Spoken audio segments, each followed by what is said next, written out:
আমরা ছোটবেলা থেকে যখন মায়ের কোলে মাথা রেখে শুনতাম ঘুমপাড়ানিয়া গান, কিংবা দিদার কণ্ঠে শুনতাম সেই রাজা রানীর গল্প, কিংবা দাদার হাতের কলম ছিনিয়ে নিয়ে যখন নিজের মতো করে আঁকিবুকি কাটতাম, ঠিক তখন থেকেই কিন্তু আমাদের মধ্যে জন্ম নেয় শিল্পী সত্তার।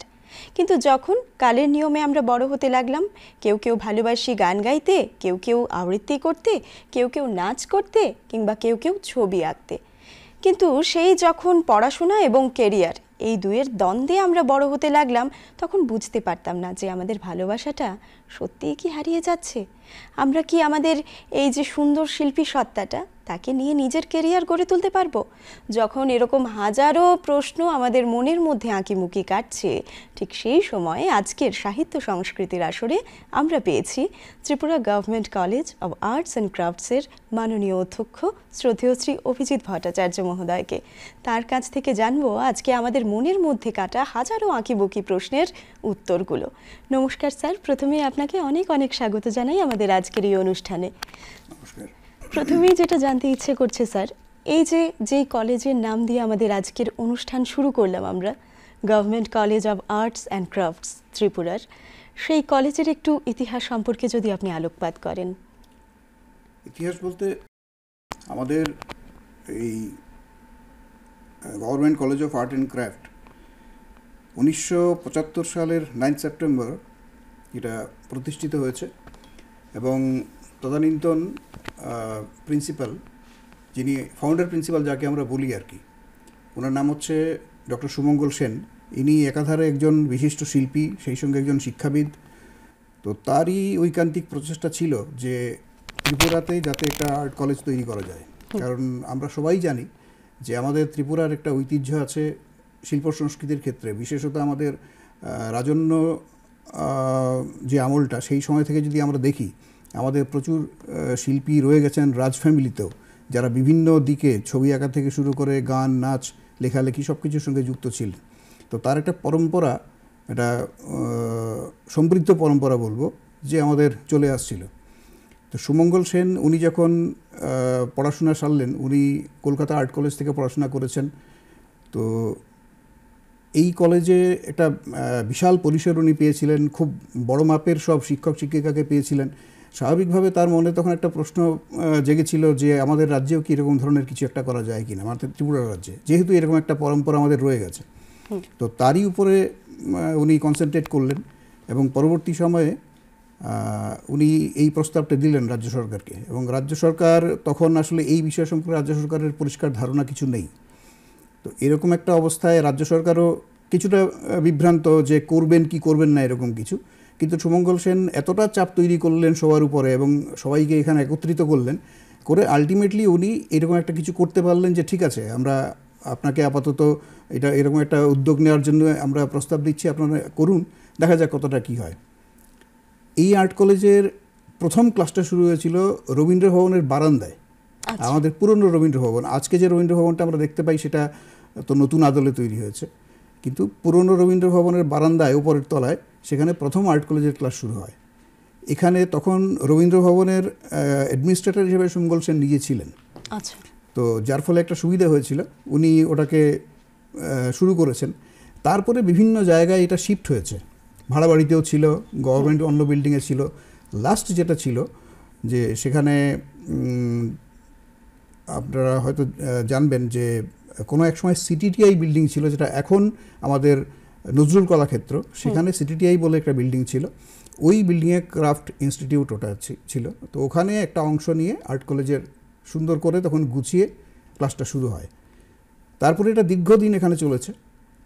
এরপরে এটা এখন 2009 সালে একটা নতুন নিজস্ব বিল্ডিং পেয়েছে বিশাল পরিসরে, সেটা হচ্ছে আমাদের ক্যাপিটাল কমপ্লেক্স যেটা আছে সেখানে। এবং 2009 সাল থেকে এটা চলছে এখানে নিজস্ব বিল্ডিংয়ে। আগে যেখানে বিভিন্ন ভাড়া বাড়িতে অথবা অন্য বিল্ডিংয়ে কাজটা হতো, তো এখন এরকমভাবে আছে, এবং বড় পরিসরে একদম যতটা ইনফ্রাস্ট্রাকচার এখানে তৈরি করা যায় তার চেষ্টা করা হয়েছে। এবং আমাদের রাজ্যে সরকারি আর্ট কলেজ বলতে যেটা আমরা বুঝি, একটাই কলেজ এবং সরকারি, সেটা আমাদের এই government college of art and craft. এবং নর্থ ইস্টে এই কলেজটা কিন্তু বেশ পুরনো কলেজ, এবং নর্থ ইস্টের একটা বিশেষ কলেজ হচ্ছে এটা।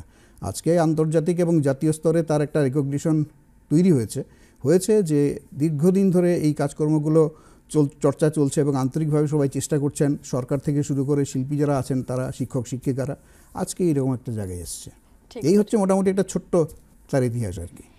ইতিহাসটা শুরু হয়েছিল একটা স্বপ্ন দেখে এবং আজকে প্রায় স্বপ্নটা পূরণ হতে চলেছে। এখনো সেই স্বপ্ন নিয়েই কাজ করে যাচ্ছে আমাদের এই কলেজ।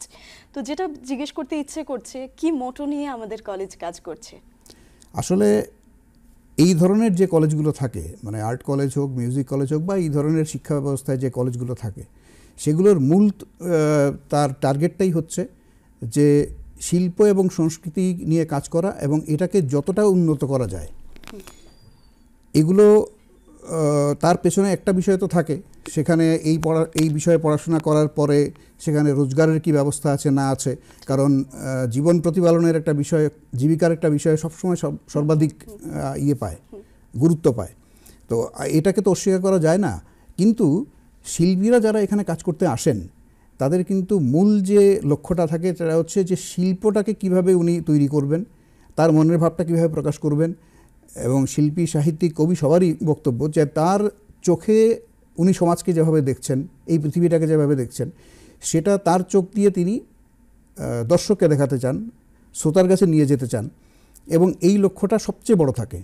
এবং যার ফলে আমরা দেখি যে অনেকে এটাকে হয়তো ফ্রিল্যান্স আর্টিস্ট হিসেবে থাকেন, উনি ওনার শিল্পটাই শুধু তৈরি করে যাচ্ছেন, বিক্রি হচ্ছে কি না হচ্ছে এটা অনেক সময় ভাবেনও না। হয়তো দেখা গেল যে কাজ করতে করতে করতে করতে এমন একটা জায়গায় চলে গেছেন, তারপরে দেখা যাচ্ছে লক্ষ লক্ষ কোটি কোটি টাকায় তার কাজ বিক্রি হচ্ছে, মানে শিল্প বিক্রি হচ্ছে। তো এটা তো অনেক পরের পর্যায়ে। কিন্তু শুরুতে যে ব্যাপারটা হয় যে তারা এই আকুতি নিয়েই আসেন যে আমি আমার মনের ভাবটা প্রকাশ করব এবং শিল্পের মাধ্যমে, এবং খুব স্বাভাবিকভাবে তার মধ্যে একটা শিল্পসত্তা কাজ করে, এবং শিল্পসত্তা কাজ করে বলেই উনি এই বিষয় নিয়ে চর্চা করতে চান বা এখানে আসেন। এটা হচ্ছে প্রথম কথা। আর তারপরে যেটা হয় যে একবার কাজ করার পরে তখন তারা ভাবতে আরম্ভ করেন শিল্পীরা, যে যখন উনি দেখা গেল যে একটা রিকগনিশনের একটা চিন্তা মাথায় আসে যে আমি আমার শিল্পের মাধ্যমে সোসাইটিতে একটা রিকগনিশন পাবো। এবার তারপরে যেটা আসে যে এবার জীবিকার প্রয়োজনটা দেখা দেয় এই কারণে যে শিল্প তৈরি করতে গেলে যে পরিমাণ খরচ আসে, যে বিশেষত আমাদের ভিজুয়াল আর্টের ক্ষেত্রে, সেখানে প্রচুর রকমের একটা ইনভেস্টমেন্ট থাকে। এবং এই ইনভেস্টমেন্ট তখনই সম্ভব উনি যদি আর্নিং যদি করতে পারেন। কারণ একটা ছবি আঁকতে গেলে যে আজকে যা খরচ, বা একটা স্কাল্পচার তৈরি করতে যা খরচ আজকে, এই খরচটাকে যদি উনি বারবার করতেই থাকেন এবং সেখানে যদি আর্নিং কিছু না হয়, তাহলে একটা সময় ওনাকে থেমে যেতেই হবে। আমরা অনেক বড় বড় শিল্পীর ক্ষেত্রেও সেটা দেখেছি, যারা ভুবনমন্ডিত শিল্পী, অর্থের অভাবে অনেক সময় দেখা গেছে যে তাদেরকে হারিয়ে যেতে হয়েছে। তো আবার অনেকে এই ফাইটটা করতেই থাকেন, একবার আজীবন ফাইটটা করে থাকেন।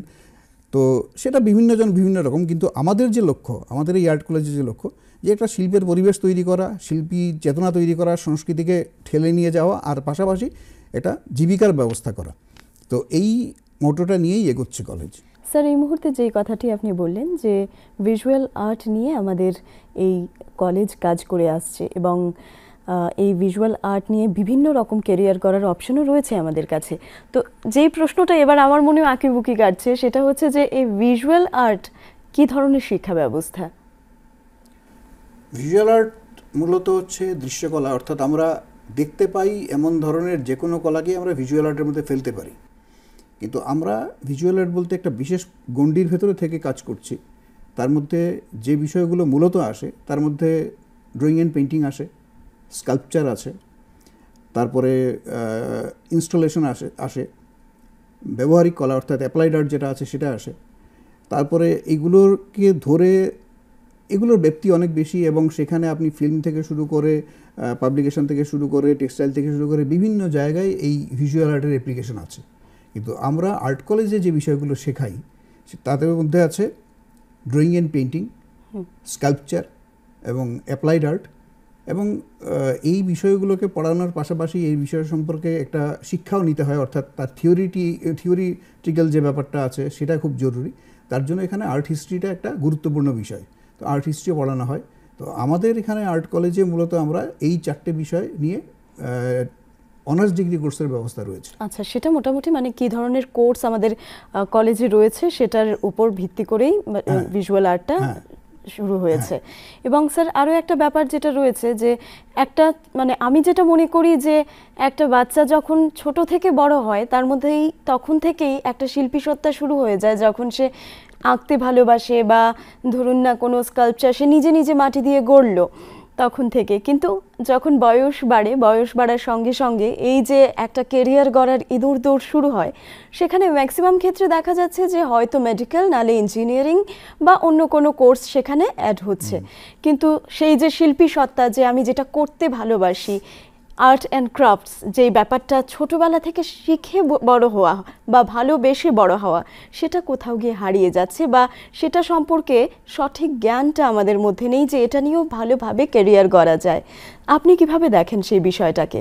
কারোর যদি সত্যি সত্যি এই দিকে যদি যাওয়ার মতো টেন্ডেন্সি তার থাকে এবং যদি আমরা ছোটোবেলায় বুঝতে পারি যে তার ছবি আঁকার বা এরকম ধরনের কোনো ইচ্ছে আছে যে ভিজুয়াল আর্ট নিয়ে কাজ করার, তাহলে প্রথম কথা হচ্ছে যে এই বিষয় নিয়ে পড়াশোনা করার কিন্তু অনেক অপরচুনিটিস এখন আছে। যেমন পড়াশোনা করার সুযোগ আছে, তেমন পড়াশোনা করার পরে নিজেকে প্রতিষ্ঠিত করারও সুযোগ আছে। আমি খুব ছোটোখাটো এক্সাম্পল যদি দিই, তাহলে আজকে সারা পৃথিবীতে অ্যানিমেশনের একটা অসম্ভব রকমের বাজার আছে। এবং আমরা প্রতি মুহূর্তে আমরা টিভিটা যদি খুলি, আজকে যদি আমরা মোবাইলটা হাতে নিই, যখনই আমরা কোনো নেটওয়ার্কের মাধ্যমে যাই তখন আমরা দেখতে পাই যে অ্যানিমেশন ফিল্ম থেকে শুরু করে অ্যানিমেশনের বিজ্ঞাপন থেকে শুরু করে কি না হচ্ছে।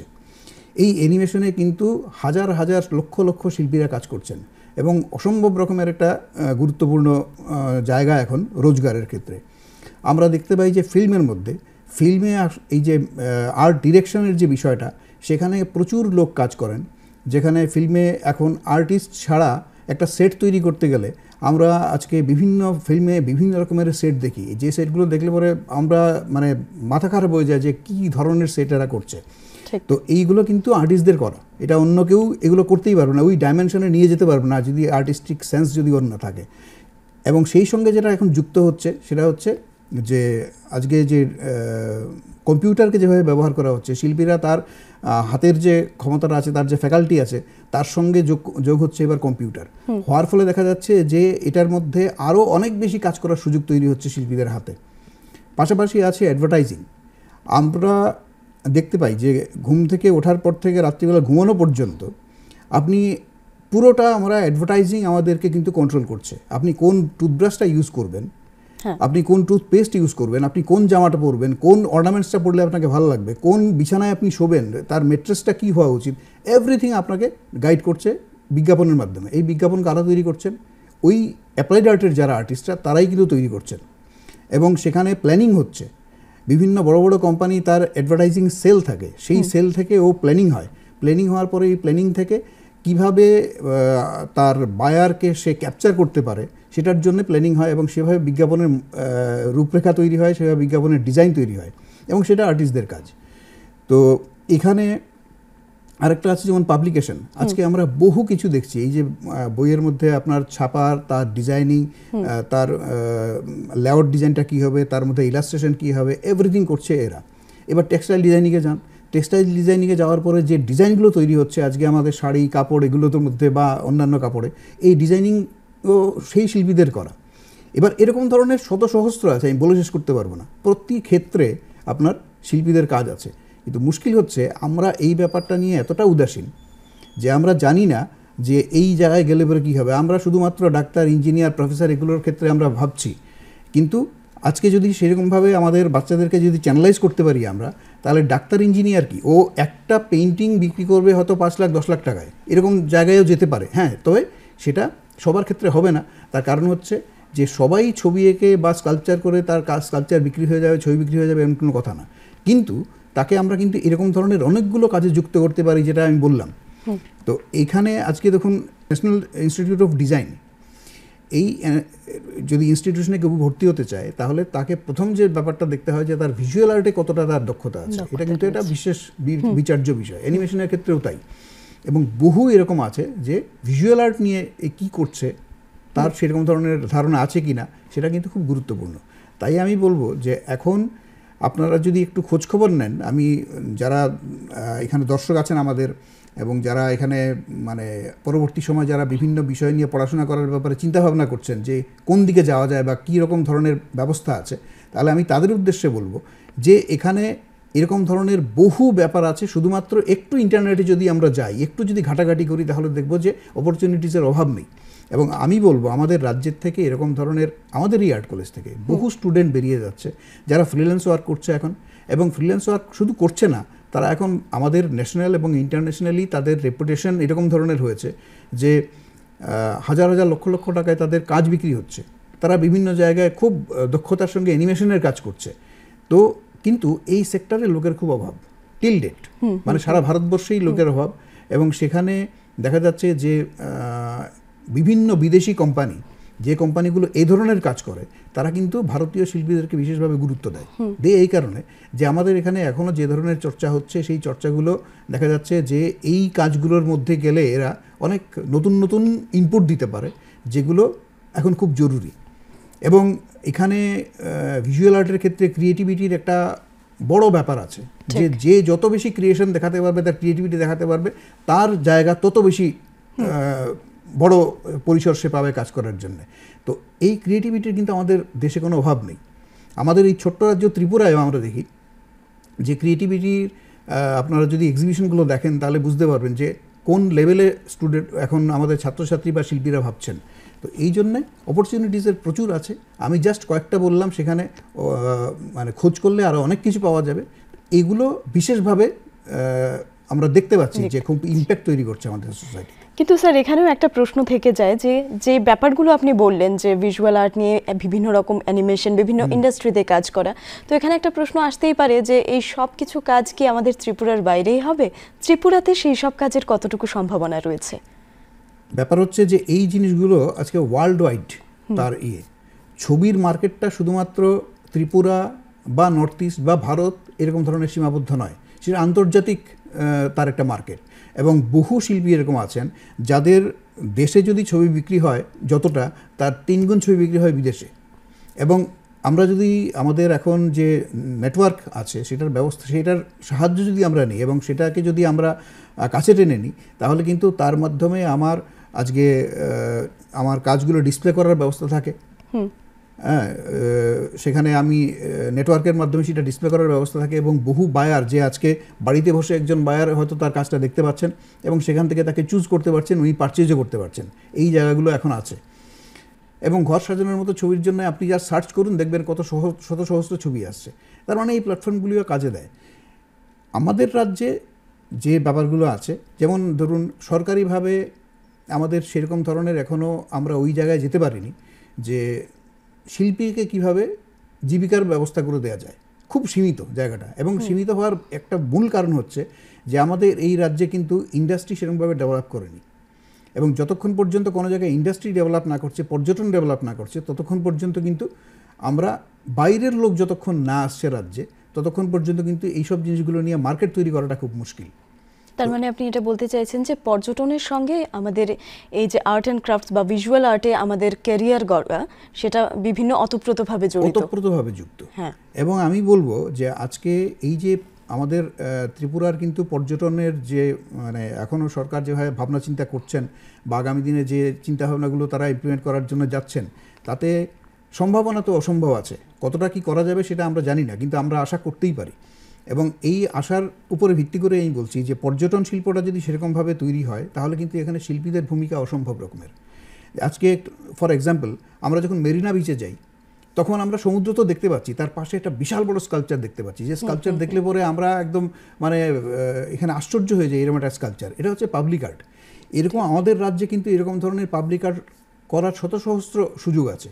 এবং আমাদের যে দর্শনীয় জায়গাগুলো আছে, সেগুলোকে যদি আমরা আকর্ষণীয় করতে চাই, তাহলে আমাদের ল্যান্ড অ্যান্ড পিপলের কথা আমরা বলতে পারি সেই স্কাল্পচারগুলোর মাধ্যমে, সেই পেন্টিংয়ের মাধ্যমে, সেই আর্টওয়ার্কের মাধ্যমে। এবং সেখানে কিন্তু আমাদের শিল্পীরাই কাজ করবেন।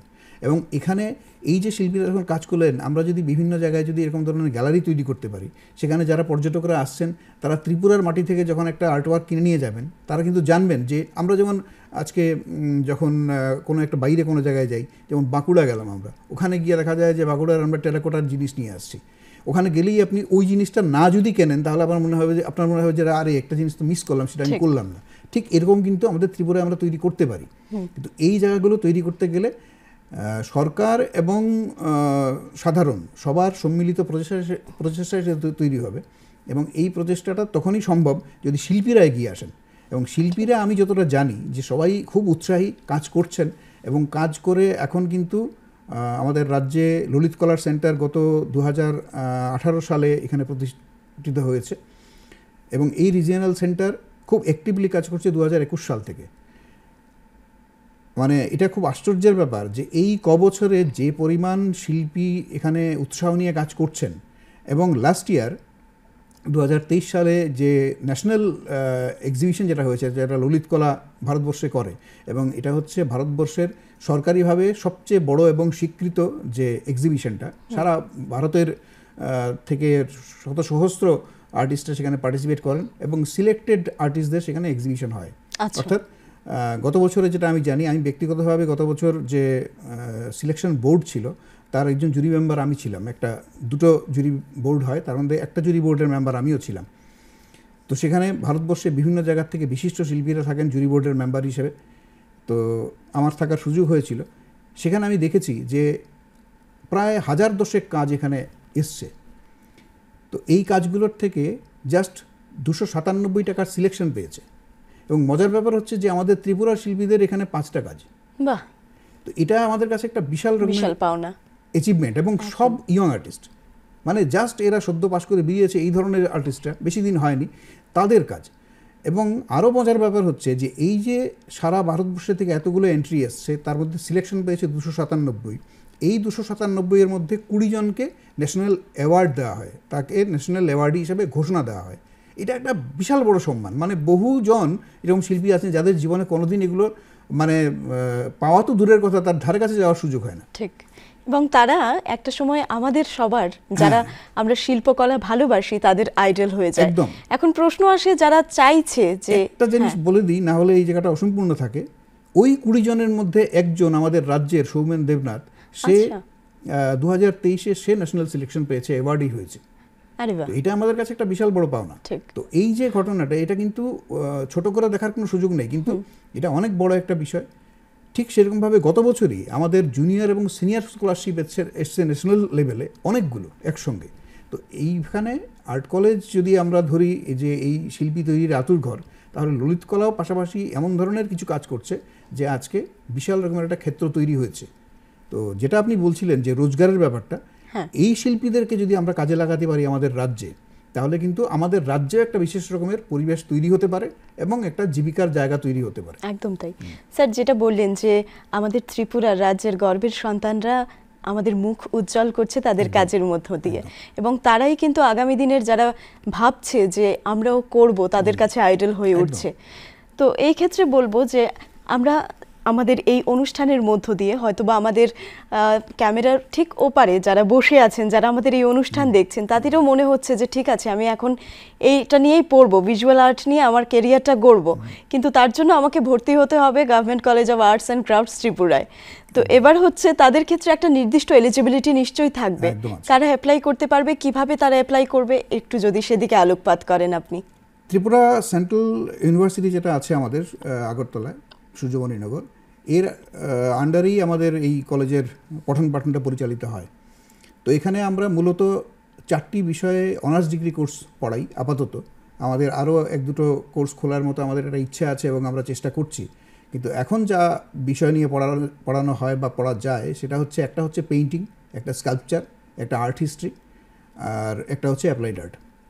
এই 4টে বিষয় নিয়ে এখন পড়াশোনার সুযোগ আছে, যেখানে 4 বছরের কোর্স, 8টা সেমিস্টার পড়তে হয়, এবং এই 8টা সেমিস্টারে ওকে আমরা একজন ডিপেন্ডেন্ট মানে শিল্পী, মানে ইন্ডিপেন্ডেন্ট শিল্পী হিসেবে আমরা তাকে ঘোষণা করতে পারি, এরকমভাবে সে তৈরি হয়ে যায় এখান থেকে। এবং তারপরে এরকমভাবেই আমরা কাজকর্ম তাকে করাই যে সে যাতে মার্কেটের সঙ্গে গিয়ে যেভাবে নিজেকে অ্যাডজাস্টও করতে পারে, আবার একেবারে ফাইন ভিজুয়াল আর্ট যেটা, সেটাও তার মধ্যে আমরা সেরকমভাবে তৈরি করার চেষ্টা করি। এটা এমন এক জিনিস, এটা তো ছবি আঁকা বা এরকম ধরনের যে কোনো শিল্প কাউকে শেখানো যায় না, কিন্তু আমরা তাকে রাস্তাটা বাতলে দিই যাতে সে চলতে পারে। তো এইটা পড়তে গেলে প্রথম হচ্ছে যে ওকে মিনিমাম 12 পাস তো তার হতে হবে, 12 পাস হতে হবে, এবং সেখানে তাকে আমাদের নিজস্ব একটা কমন এন্ট্রান্স টেস্ট আছে, সেই টেস্টে ওকে বসতে হবে। ওই টেস্টে বসার জন্য এলিজিবিলিটি হচ্ছে ওকে মিনিমাম 12 পাস হতে হবে। আচ্ছা, এবার যখন ও পরীক্ষায় বসলো, ওই পরীক্ষায় যদি সে স্কোর করতে পারে আমাদের রিকোয়ার্ড স্কোর যেটা আছে, তখনই সে ভর্তি হতে পারবে। এবং প্রথম দিকে ও ভর্তি হওয়ার পরে স্বাভাবিকভাবে আমাদের এখানে যেটা হয় যে স্টুডেন্টরা এই আর্ট কলেজ বা এই পরিসরে কি হচ্ছে না হচ্ছে সেটা নিয়ে খুব বিশেষ পরিষ্কার ধারণা থাকে না। তো প্রথম 2 বছর 2টো সেমিস্টার আমরা ওদেরকে এরকমভাবে কাজগুলো করাই যাতে ওর সবগুলো স্ট্রিম সম্পর্কে একটা মোটামুটি ধারণা তৈরি হয়। তারপরে ও 3rd সেমিস্টার থেকে ওর স্ট্রিম চেঞ্জ করে, সেখানে সে পেইন্টিংয়ে যাবে নাকি স্কাল্পচার যাবে নাকি অ্যাপ্লাইড আর্ট করবে না আর্ট হিস্ট্রি করবে, সেটা সে নির্ধারণ করতে পারে। এবং এই 8টা সেমিস্টার করার পরে তারপরে সে আমাদের ত্রিপুরা সেন্ট্রাল ইউনিভার্সিটির আন্ডারেই 2টো বিষয়ে সেখানে মাস্টার্স করার সুযোগ আছে। কিন্তু আরও 2টো বিষয়ে আমাদের এখানে মাস্টার্স করার এখনও ব্যবস্থা হয়নি, কিন্তু এটার তদবির চলছে, হয়তো আগামী দিনে হয়ে যাবে। ওই 2টো সাবজেক্টে যদি করতে হয় তাহলে ওদেরকে বাইরে যেতে হবে। আমাদের বহু স্টুডেন্ট ভারতবর্ষের বিভিন্ন জায়গায়, কেউ ওয়েস্ট বেঙ্গলে, কেউ হয়তো দেখা গেল আসামের সেটেল যে ইউনিভার্সিটি আছে শিলচরে সেখানে, বা কেউ হায়দ্রাবাদে, কেউ চেন্নাইয়ে, কেউ বরোদা, এরকম বিভিন্ন জায়গায় পড়াশোনা করতে যাচ্ছে। তো শুরুটা এখানে এইভাবেই হচ্ছে আর কি। এবং আমরা জুন জুলাই মাস এরকম সময়ে আমাদের বিজ্ঞাপনটা হয় পত্রিকায়, এবং তখনই ভর্তির প্রক্রিয়াটা শুরু হয়। স্যার, মাস্টার কোর্সের কথা একটু আগে আপনি বলছিলেন যে ত্রিপুরা ইউনিভার্সিটিতে ফার্দার ওরা মাস্টার কোর্স করতে পারে। তো যে 2টো বিষয়ের কথা বলছিলেন ওই 2টো বিষয় যদি আপনি একটু স্পেসিফিক্যালি বলেন। ত্রিপুরা ইউনিভার্সিটির আন্ডারে একটা হচ্ছে পেইন্টিং, আরেকটা হচ্ছে স্কাল্পচার। এই 2টো বিষয়ই আপাতত মাস্টার্স করার সুযোগ রয়েছে। আচ্ছা। তো আর অ্যাপ্লাইড আর্ট এবং আর্ট হিস্ট্রি এখনও তাদের ব্যবস্থা হয়নি, বা অন্য তো ব্যবস্থা নেই এখানে। সেই ক্ষেত্রে ওদের এই সাবজেক্টে পড়াশোনা করতে গেলে ওদেরকে বাইরে যেতে হবে। আচ্ছা, তো এই 2টো বিষয় নিয়ে ওরা ত্রিপুরা ইউনিভার্সিটিতে মাস্টার ডিগ্রি করতে পারবে। তো মূলত যেই কথাটা আমরা বলছিলাম বারবার করে, যে যেখান থেকে আমাদের স্বপ্ন দেখা শুরু হয়, সেই স্বপ্নের একটা মোটামুটি রূপরেখা তৈরি করে দেয় আমাদের government college of arts and crafts. কিন্তু সেই যাত্রাটা অনেকটা আগে শুরু হয়েছিল, এবং বর্তমান 2024 সালে দাঁড়িয়ে সেই স্বপ্নটা, যেই স্বপ্ন নিয়ে আমাদের কলেজটা শুরু হয়েছিল, এবং বর্তমান সময় এই দীর্ঘ যে যাত্রাপথ, সেই যাত্রাপথের মোটামুটি যদি আপনি একটু সাফল্য কি কি হয়েছে আপনারা একটু যদি বলে দেন। সাফল্য আসলে এই যে ভিজুয়াল আর্টের সাফল্য বলাটা খুব সাকসেস স্টোরি যদি আমরা একটু জানতে চাই। সেটাই বলছি। সেরকমভাবে আসলে আমরা কতজন শিল্পী প্রতিষ্ঠিত হলো সোসাইটিতে, সেটা হচ্ছে এটার প্যারামিটার। আমরা সেটাকে করি, তারপরে রোজগার তো সেকেন্ডারি আসছে। তো আমরা এরকম দেখতে পাই যে আজকে এরকম ধরনের আমাদের বহু আর্টিস্ট আছে যারা দেশে এবং বিদেশে তারা প্রতিষ্ঠিত, তাদের শিল্প বিক্রি হচ্ছে, এবং তারা বিভিন্ন গ্যালারি তাদেরকে মানে তাদের কাজ নিয়ে এক্সিবিশন করার জন্য উৎসাহী। এবং কোনো গ্যালারি যখন মানে একজন শিল্পীর কাজ নিয়ে এক্সিবিশন করার যখন উৎসাহী হয়, তখন বুঝে নিতে হবে যে তার মধ্যে এমন ধরনের কিছু গুণ আছে যে ওই গ্যালারি বুঝতে পারছে, অর্থাৎ গ্যালারি হচ্ছে জহুরি, ওরা বুঝতে পারছে যে একে দিয়ে আগামী দিনে আমার কিছু হবে। তো এই জায়গাটা কিন্তু আমাদের অনেক ইয়ং আর্টিস্ট, মানে সিনিয়র আর্টিস্টদের মধ্যে অনেকে তো আছেনই, কিন্তু আগে আমাদের একটা সমস্যা ছিল, যেটা যে আমাদের বহু শিল্পী এখানে ছিলেন যারা অসাধারণ কাজ করতেন, কিন্তু তারা কোনো কারণে তারা স্টেট ছেড়ে যেতে চাইতেন না, মানে রাজ্য ছেড়ে তারা যাওয়ার ব্যাপারে খুব একটা উৎসাহী ছিলেন না। আর্ট কলেজ থেকে পাস করছেন, রাজ্যেই থেকে যাচ্ছেন, যাই করছেন রাজ্যে করছেন। এবার রাজ্যে যেহেতু খুব সীমিত আমাদের ক্ষেত্র, এবং সেখানে সেরকম ধরনের অপরচুনিটিস নেই, যার জন্যে অনেককে আমরা দেখেছি যে তারা এর মধ্যে সীমাবদ্ধ রয়েছেন, কিন্তু সেরকমভাবে তারা ফ্লারিশ করেননি। আমাদের এই রাজ্যের প্রথম যিনি ন্যাশনাল অ্যাওয়ার্ডি, তিনি হচ্ছেন বিপুলকান্তি সাহা, যিনি এই আর্ট কলেজের একবারে প্রথম যখন প্রতিষ্ঠা হয় তখনকার সময় যাদের হাত ধরে মূলত আর্ট কলেজটা তৈরি হয়েছিল, যে শিক্ষকরা তখন এই ভূমিকা রেখেছিলেন, তার মধ্যে বিপুলকান্তি সাহা একজন। এবং এই বিপুলকান্তি সাহা মানে পড়াশোনা করেছেন শান্তিনিকেতনে। সেখানে আপনারা অনেকেই জানেন রামকিঙ্কর বেজ, মানে ভুবন নন্দিত একজন শিল্পী, ওনার ছাত্র ছিলেন। বিপুলকান্তি সাহা আমাদের ত্রিপুরা রাজ্যের প্রথম ন্যাশনাল অ্যাওয়ার্ডি।